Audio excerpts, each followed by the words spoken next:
हमारी संस्कृति, हमारी पहचान। यज्ञ, योग, आयुर्वेद सदा रहे हमारे साथ।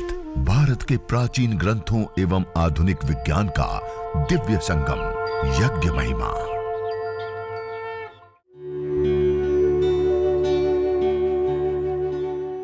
भारतीय संस्कृति में यज्ञ, योग एवं आयुर्वेद जैसी अमूल्य विद्याएं हैं, जिसका मूल है वेद। इतिहास की ओर दृष्टि डालें तो भगवान राम, भगवान कृष्ण से लेकर राजा महाराजाओं, ग्रामवासियों व अरण्यवासी ऋषियों की कुटियों तक नित्य व नैमित्तिक यज्ञों का प्रचलन देखने को मिलता है। ओम सर्वं वै पूर्णं स्वाहा। ओम सर्वं वै पूर्णं स्वाहा। ओम सर्वं वै पूर्णं स्वाहा। तो ये पूर्ण आहुति। आइए अब हम यज्ञ शेष करेंगे। अपने दाएं हाथ में कुछ बूंदें घी की और कुछ बूंदें जल की लेकर आपस में मिलाकर दोनों हाथों में घर्षण कर कर, और अग्नि का स्वभाव है कि यह अग्नि गति वाला है, यह अग्नि प्रकाश वाला है, यह अग्नि ऊष्मा ताप वाला है, और उसी परमपिता परमेश्वर का प्रतिनिधित्व कर रहा है। यह जो अग्नि आप देख रहे हैं, जो बहुत ही सुंदर प्रज्वलित है, तो इससे हम मांगेंगे कि इसके अंदर जो सामर्थ्य, वही सामर्थ्य सूक्ष्म शक्तियां हमारे अंदर आए। तो ऐसे लेकर और आपस में मिलाकर घर्षण कर कर दोनों हथेलियों को यज्ञाग्नि की ओर रखते हैं। और आइए मंत्र उच्चारण के पश्चात हम इसको फिर अपने चेहरे पर मालिश करेंगे, हाथों पर। ओम तेजोऽसि तेजोमयि धेहि। ओम वीर्यमसि वीर्यमयि धेहि। ओम बलमसि बलमयि धेहि। ओम ओजोऽसि ओजोमयि धेहि। ओम मन्युरसि मन्युमयि धेहि। ओम सहोऽसि सहोमयि धेहि। तो ऐसे, और दोनों हाथों को, गरम गरम हथेलियों को आपस में घर्षण करके अपने चेहरे पर ऐसे मालिश करें, लगाएं। घी को आयु बढ़ाने वाला बताए हैं। आयुर्वेद घृतम, जब इसको हम खाते हैं तो इससे ताकत मिलती है। वैसे ही जब इसको लगाते हैं स्किन में, तो स्किन में निखार आती है। और जब इसको हम अग्नि में डालकर सूक्ष्म औषधि प्राण वायु में परिवर्तित करते हैं, तो ये भी सूक्ष्म वायु हमारे इनहेल के माध्यम से हमारे रग रग में जाकर हमको पुष्ट बनाते हैं, आरोग्य निरोग्य प्रदान करते हैं। आइए अब प्रार्थना करेंगे, यज्ञ प्रार्थना, कि यह जो यज्ञ भगवान है, ये हमको सभी प्रकार से हमारी जो कामना है वो कामना पूर्ण करें। दोनों हाथ जोड़ते हुए हम यज्ञ प्रार्थना करेंगे। पूजनीय प्रभो हमारे भाव उज्ज्वल कीजिए। छोड़ देवे छल कपट को, मानसिक बल दीजिए। वेद की बोले ऋचाए, सत्य को धारण करें। हर्ष में हो मग्न सारे, शोक सागर से तरें। अश्वमेधाधिक रचाए, यज्ञ पर उपकार को। धर्म मर्यादा चला कर लाभ दे संसार को। नित्य श्रद्धा भक्ति से यज्ञादि हम करते रहें। रोग पीड़ित विश्व के संताप सब हरते रहें। भावना मिट जाए मन से पाप अत्याचार की। कामनाएं पूर्ण होवे यज्ञ से नर नार की। लाभकारी हो हवन हर प्राणधारी के लिए। वायु जल सर्वत्र हो शुभ गंध को धारण किए। स्वार्थ भाव मिटे हमारा प्रेम पथ विस्तार हो। एदन्न मम का सार्थक प्रत्येक में व्यवहार हो। प्रेम रस में मग्न होकर वंदना हम कर रहे। नाथ करुणा रूप करुणा आपकी सब पर रहे। पूजनीय प्रभो हमारे भाव उज्ज्वल कीजिए। छोड़ देवे छल कपट को मानसिक बल दीजिए। प्रभु आत्मिक बल दीजिए। आध्यात्मिक बल दीजिए। सर्वे भवन्तु सुखिनः सर्वे सन्तु निरामयाः। सर्वे भद्राणि पश्यन्तु मा कश्चित् दुःखभाग् भवेत्। त्वमेव माता च पिता त्वमेव बन्धुश्च सखा त्वमेव। त्वमेव विद्या द्रविणं त्वमेव सर्वं मम देव देव। त्वमेव सर्वं मम देव देव। तो इस प्रकार से ये यज्ञ हमने संपन्न किए। यह जो अनुष्ठान और यज्ञ करने के पश्चात जब अग्नि इस प्रकार से मन पड़ जाए, शांत हो जाए, अग्नि के 5 स्वरूप बताए हुए हैं। प्रथम है रुद्र अग्नि। जब हम हवन करते हैं तो आप देखते हैं धुआं थोड़ा उसमें निकलता है, तो उसको कहा रुद्र अग्नि। उसमें जब हम घी डालते हैं, कुछ हम समिधा समर्पित करते हैं, तो धीरे धीरे उद्बुद्ध होते हुए वो अग्नि बनती है वरुण अग्नि। और जब हम उसमें घी समिधा के पश्चात जब सामग्री की आहुति समर्पित करते हैं, उसमें सृष्टकृत मिष्ठान्न हम समर्पित करते हैं, तो उसको बोलते इंद्र अग्नि। और जैसे जैसे हम धीरे धीरे अनुष्ठान को पूर्णता की ओर ले जाते हैं, तो अग्नि मंद पड़ती जाती है, तो उसको बोलते हैं मित्र अग्नि।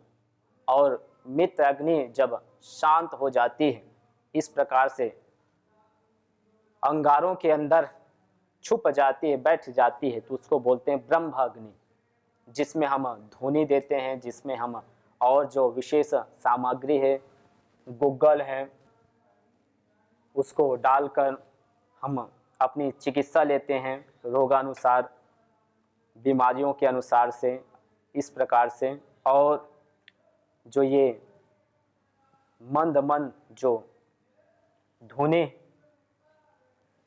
निकल रहे हैं, इसी में फिर हम प्राणायाम करते हैं। इसी ध्वनि को फिर हम अपने घर के कोने कोने तक इसको हम फैलाते हैं, जिससे कि घर का जो वातावरण हो वो शुद्ध हो, पवित्र हो। क्योंकि जिस घर में रहते हैं, जिस वातावरण में रहते हैं, हम घर की सफाई तो करते हैं, हम कपड़ों की सफाई तो करते हैं, हम अलग अलग और जो नीचे फर्श इत्यादि की शुद्धि तो करते हैं, लेकिन जिस वातावरण में हम श्वास ले रहे हैं, क्या उसकी शुद्धि करते हैं, सफाई करते हैं? क्या उस पर कभी हम झाड़ू लगाते हैं? तो यदि देखते हैं तो हम कभी झाड़ू इस प्रकार से नहीं लगाते। तो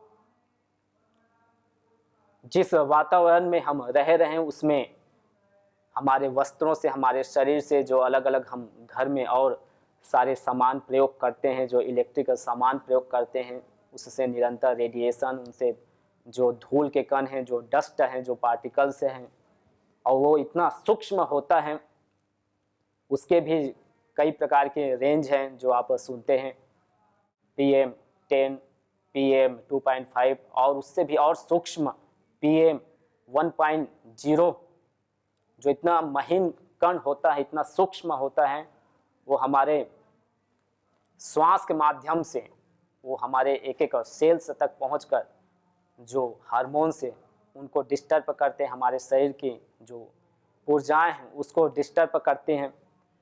तो वातावरण की शुद्धि किस प्रकार से हो, कैसे हम अपने घर को सैनिटाइज करें, परमानेंट कैसे हम वातावरण को अच्छा बना कर रखें, तो उसके लिए हमारे ऋषियों ने बताए हैं कि हम प्रतिदिन अग्निहोत्र यज्ञ, देव यज्ञ करें, क्योंकि इसके अंदर वो परमानेंट सामर्थ्य है जो अन्य जो हम आजकल कृत्रिम तरीके से प्रयोग करते हैं, कोई इत्र लगाते हैं परफ्यूम्स की, उससे दुर्गंध ना आए, लेकिन दुर्गंध को उससे हम दबाने का काम करते हैं, उससे हम कंट्रोल करते हैं, लेकिन क्यों नहीं कर पाते। लेकिन यज्ञ के अंदर वो सामर्थ्य है कि ये किसी भी प्रकार के, चाहे वो प्रदूषण हो या प्रदूषण में भी गैस संबंधी हो या रेडिएशंस हो या अन्य माइक्रोबायोलॉजिकल, जिसमें वायरस है, फंगस है, बैक्टीरिया जैसे, तो सभी प्रकार के जो जनित रोग हैं और उस रोग का जो सिम्टम है, जो लक्षण है, उन सबको, सिम्टम के साथ साथ सिस्टम को भी मजबूत बनाने का काम यह यज्ञ करता है। तो इसीलिए इसको कहा यज्ञो वै श्रेष्ठतमं कर्म अयम यज्ञो भुवनस्य नाभि, कहा कि यह जो यज्ञ है ये संपूर्ण विश्व का मूलाधार है, मूल केंद्र है, जिसके माध्यम से संपूर्ण सृष्टि चक्र नियंत्रण में आते हैं, संपूर्ण सृष्टि चक्र बैलेंस में आते हैं, और जिसके करने मात्र से यदि हम 10 से 15 मिनट इस यज्ञ को प्रतिदिन कर लेते हैं, तो उससे हम सिर्फ स्वयं ही लाभान्वित नहीं होते, अपितु घर में जितने भी सदस्य हैं, आसपास के जितने भी अन्य और पेड़ पौधे, जीव जंतु, चाहे वो हमारे संबंधी हो या ना हो, परिचित हो ना हो, सारे लोगों को भी हम स्वास्थ्य देने का, शुद्ध प्राण वायु देने का काम करते हैं। तो इतना इसके अंदर ये सामर्थ्य है। तो आज का यह जो विशेष पर्व धनतेरस त्रयोदशी को, इसको हम करते हैं भगवान महर्षि धन्वंतरी के प्राकट्य, उसके जयंती पर, कि उन्होंने जो हमको आयुर्वेद का ज्ञान दिए, और आयुर्वेद का अर्थ है आयुर्वेदयति इति आयुर्वेद, जो आयु के बारे में बताए, और उसके अंदर ये यज्ञ भी आता है, क्योंकि ये यज्ञ भी हमारी जो आयु है उसको दीर्घ बनाने का काम करता है। तो हम इस पर्व के माध्यम से, इस यज्ञ के माध्यम से अपने जीवन को हम यज्ञ बनाएं और इन यज्ञ में प्रयोग होने वाली जो सामग्रियां हैं, जो महर्षि धन्वंतरि ने बताए कि अलग अलग रोगों में अलग अलग सामग्रियों का प्रयोग बताए हुए हैं, और उसी को आधार बनाते हुए एक श्लोक प्रसिद्ध भी है कि आयुर्वेदेषु यत् प्रोक्तम यस्य रोगस्य भेषजम तस्य रोगस्य शांत्यर्थम तेन तेनैव होमयेत्, कहा कि जिन रोगों के शमन के लिए जिन औषधियों को हम, चाहे वो सॉलिड फॉर्म में हो या लिक्विड फॉर्म में हो, चाहे ठोस रूप में या द्रव्य रूप में हम लेते हैं, जैसे गिलोय है, उस गिलोय को जो त्रिदोष शामक है उसको हम वटी बना कर लेते हैं, उसी को हम काढ़े बना कर लेते हैं। उसी गिलोय को यदि हम इस अंगारे में डालते हैं, इस अग्नि में हवन करते हैं, तो उसका लाभ भी वैसा ही होता है जैसे खाने पीने से मिलता है, लेकिन वो भी हमको मल्टीप्लाई होकर कई गुना, अनंत गुना होकर हमको मिलता है। तो ये जो ज्ञान हमको मिला, ये जो हमको दृष्टि मिली, वो महर्षि धन्वंतरि जी ने प्राप्त कराए। तो इसीलिए उनको विशेष रूप से हम सभी मिलकर नमन करते हैं और उनके लिए कि उनके जो यह जो ज्ञान है उस ज्ञान को हम पुनः प्रसिद्ध करें संपूर्ण विश्व में। इस प्राकृतिक जो जीवन है, अहिंसक जो जीवन पद्धति है, मदर नेचर की ओर हम लौटें, तो इस प्रकार से हम संकल्पित हो। आइए अब हम अपने पूज्य स्वामी यज्ञदेव जी, जो इस यज्ञ को स्वयं करते हैं और जीते भी हैं, और जीने के साथ साथ इस ऋषि ज्ञान को, इस भारतीय ज्ञान को एक संकल्प, एक विजन मिशन के साथ जन जन तक, जनमानस तक फैलाने के लिए एक संकल्पित हैं। तो वो भी यहाँ पर उपस्थित हैं, तो उनको भी मैं यहाँ मंच कार्यक्रम में आमंत्रित करता हूँ कि सभी को जो ऋषि ज्ञान है उससे पुनः और हमको अवगत कराएं, हमको बोध कराएं।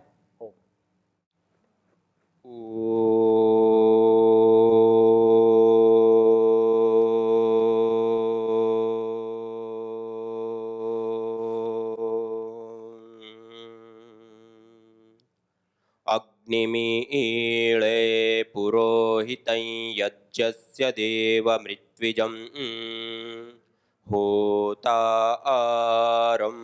रत्नधातमम्। आज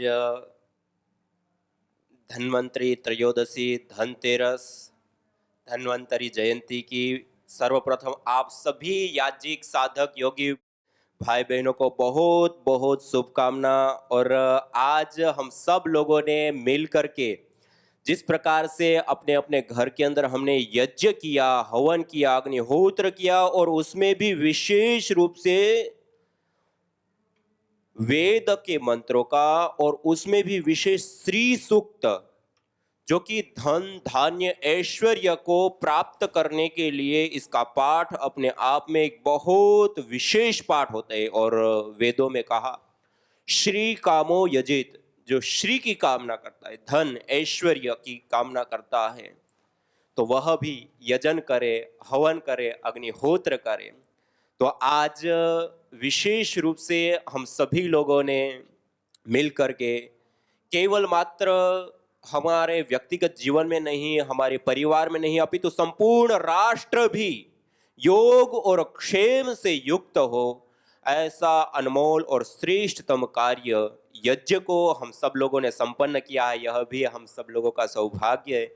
परम पूज्य श्रद्धेय स्वामी जी महाराज, परम पूज्य श्रद्धेय आचार्य श्री महाराज, जिनके असीम कृपा से आज हम सभी लोग यह योग, आयुर्वेद, यज्ञ और ये जो हमारी प्राचीन ज्ञान परंपरा है, जो अनमोल ज्ञान है, जो हमारे संपूर्ण जीवन को आलोकित करने वाला है, संपूर्ण जीवन में धन धान्य ऐश्वर्य शुभ सुख शांति समृद्धि को स्थायी करने वाला है, ऐसा ज्ञान विज्ञान उन ऋषियों के माध्यम से आज हम सब लोग प्राप्त कर पा रहे हैं, अपने आचरण में ला पा रहे हैं। उन महान ऋषियों को भी इस अवसर पर नमन वंदन करते हुए, उनको प्रणाम करते हुए, और आयुर्वेद का यह जो विशेष पर्व है, एक रूप से महर्षि धन्वंतरी,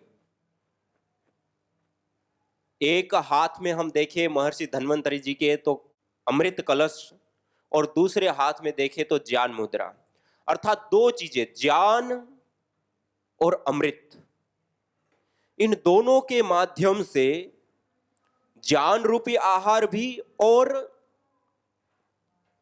हमारे तन को भी स्वस्थ रखने वाला आहार हम प्राप्त करें तो उससे हमारा संपूर्ण जीवन सुरक्षित होता है। आधि और व्याधि दो शब्द हम सुनते हैं, आधि मन और व्याधि तन। यज्ञ को करने पर, हवन को करने पर, अग्निहोत्र को करने पर आधि और व्याधि दोनों समस्याओं से मुक्त होने के साथ साथ देवी शक्तियों का पूजन, ईश्वर की आराधना और पंचभूतात्मक देह से लेकर के पंचभूतात्मक इस संपूर्ण ब्रह्मांड में संतुलन कायम होता है। परम पूज्य श्रद्धेय स्वामी जी महाराज बार बार इस बात को बताते हैं कि जीवन और संपूर्ण जगत जिन तत्वों से संचालित होते हैं, चलायमान होते हैं,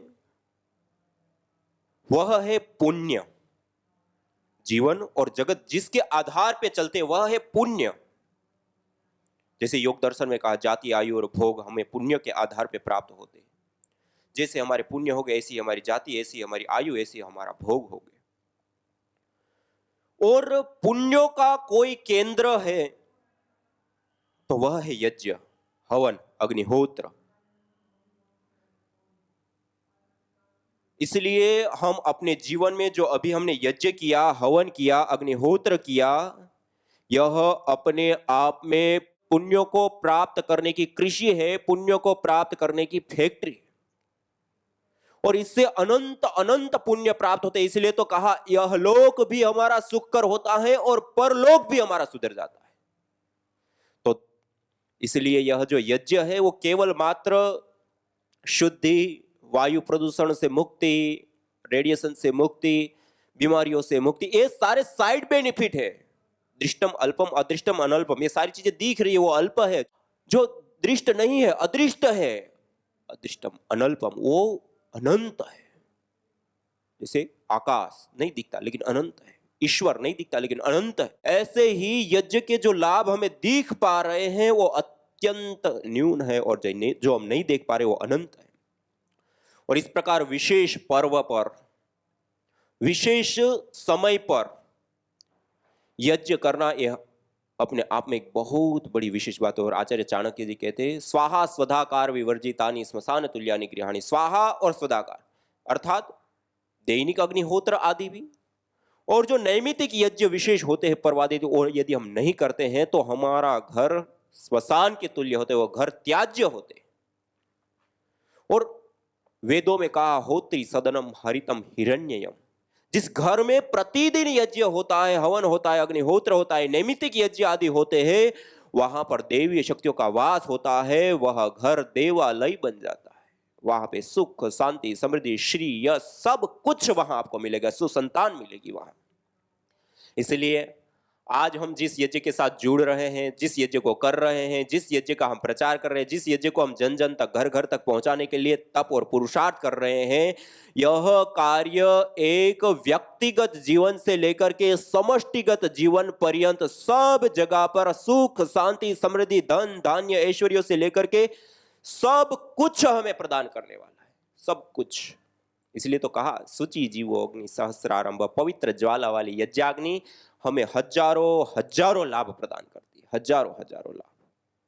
और आज धनतेरस, श्री कामो यजेत, जो धन की इच्छा रखते हैं वो भी विशेष यज्ञ करें। और इस धनतेरस पे यज्ञ करना भी अपने आप में एक विशेष कार्य होता है, इस धनतेरस पे पुण्य कार्यों में, अच्छे कार्यों के लिए दान देना। श्रीमद् भगवत गीता में 18वें अध्याय में कहा, यज्ञ दान तपः कर्म न त्याज्यम कार्यमेव तत् यज्ञ दान तपश्चैव पावनानि मनीषिणाम का। यज्ञ करना, दान करना और तप करना, यह 3 कार्यों को हमें अपने जीवन में कभी भी नहीं त्यागना चाहिए। यज्ञ दान तपश्चैव पावनानि मनीषिणाम, यज्ञ दान और तप रूप कर्म तो मनुष्यों को भी पावन करने वाला होता है। और उसमें भी ऐसे जो विशेष पर्व होते हैं, इन पर्वों पर दान करना ये अपने आप में और विशेष होता है। तो इस अवसर पर हम सब लोग अपनी ओर से जहां पर हमें सहयोग का स्थान देखे, जहां पे ऐसी अपेक्षा लगे कि यहाँ पर आवश्यकता है, तो वहाँ पर इस पर्व पर हम अपनी आय में से जो भी अनुदान देना चाहे वो देना चाहिए, जहाँ पे सहयोग की अपेक्षा हो वहाँ पर। और अनुदान के साथ साथ ऐसे पर्व पर हम संकल्प ले कि यह विशेष यज्ञ तो आज हमने किया, लेकिन देव यज्ञ दैनिक अग्निहोत्र को हम कभी ना छोड़े। यज्ञ दान तपश्चैव पावनानि मनीषिणाम, मनुष्यों को भी पावन करने वाले यह कर्म होते हैं, उसका हम कभी त्याग ना करें। न होता प्रदूषण और रोगों का वार, करते यदि यज्ञ योग पेड़ पौधों का विस्तार, यज्ञ योग पेड़ पौधों का विस्तार। यज्ञ शिष्टा सिनः संतो मुच्यन्ते सर्वकिल्बिषैः, भुञ्जते ते त्वघं पापा ये पचन्त्यात्मकारणात्। अर्थात जो यज्ञ शेष बचे हुए अन्न का पान करते हैं, प्रसाद को प्राप्त करते हैं, प्रसाद को ग्रहण करते हैं, वह मुच्यन्ते सर्वकिल्बिषैः, सभी प्रकार के पापों से, दोषों से मुक्त हो जाते हैं। भुञ्जते तु त्वघं पापा ये पचन्ति आत्मकारणात्, जो केवल अपने पेट की आपूर्ति के लिए अन्न को पकाते हैं, वह अन्न नहीं अपितु पापी लोग पाप का भोग कर रहे हैं। मेरा नाम सरिता है, मैं महाराष्ट्र पुलगांव से आई हूँ। मुझे 2 साल से अनिद्रा की प्रॉब्लम थी, मुझे नींद नहीं आती थी, 2-2 बजे तक मैं सो नहीं पाती थी, और फिर अचानक से मेरी नींद अगर खुलती थी तो मुझे फिर से नींद नहीं आती थी। उसके कारण मैं बहुत परेशान हो गई थी। मुझे एंजाइटी, डिप्रेशन का प्रॉब्लम हो गया था, ना पढ़ने में मन लगता था, ना किसी काम में मन लगता था। उससे मुझे कई प्रॉब्लम स्टार्ट हो गए थे, और भी कुछ प्रॉब्लम है जिस कारण मैं आई थी। लेकिन मुझे एग्गी थेरेपी मैं जब एग्गी थेरेपी में गई, और एग्गी थेरेपी में जब मुझे सभी आचार्य ने जो एग्गी थेरेपी करवाई, बहुत अच्छे से करवाई, और प्राणिष्टि और मेदिष्टि से मैंने अपना यज्ञ थेरेपी की। उससे मुझे विदिन 3 दिन में मुझे फ़र्क होना शुरू हो गया, और मुझे इतनी नींद आती है अभी कि मैं योगा में भी बैठती हूँ तो मुझे नींद आना शुरू हो जाती है। तो इसलिए मैं सभी आचार्यों का बहुत बहुत धन्यवाद करती हूँ। मैंने गायत्री मंत्र से मैंने थेरेपी करवाई, और मुझे मैंने वो धुनी ली, उससे मेडिकेटेड जो एयर है वो मैंने अपने अनुलोम विलोम और भस्त्रिका वो कंटिन्यू मैं वहाँ पे 5 से 10 मिनट करती रही।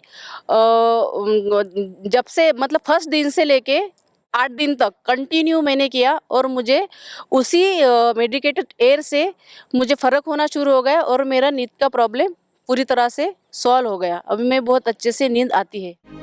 यज्ञ भारतीय संस्कृति का मूल है।